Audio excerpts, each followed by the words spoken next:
Ayan guys, samahan nyo na akong mag-unmold dahil malamig na yung ating leche flan. Ilalagay na natin ito dito sa ating microwave bowl. Ayan. Ayan guys, lagyan natin ng caramel sugar yung ibabaw bago natin isalin. Ayan. Ayan, so pulang-pula. Yung flavor ng caramel sugar ay nandito na talaga sa leche flan. Nagkulay na siya. Perfect. For me, perfect kasi yan guys, na ganyan.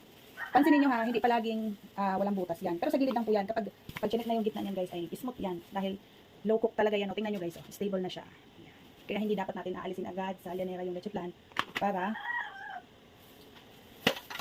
hindi mag-crack. Ayan, o, tingnan nyo yung ibabaw. So, ganyan ang itsura ng ibabaw ng leche flan. Ayan. Lagyan ko na ng flavor to para hindi lang nasa ibabaw yung flavor. O, di ba? Kailangan yung flavor niya ay nanunukot na doon sa gilid, sa ilalim, at sa ibabaw. Isang tip yan guys ha. Ganito ako, kapag konti lang yung ginagawa ko, syempre, mas napagbibigyan ng pansin lahat. Ayan. So, may natira pa talaga, hindi talaga nasisimot guys. Then, after nyan, lalagyan ko yan ng plastic.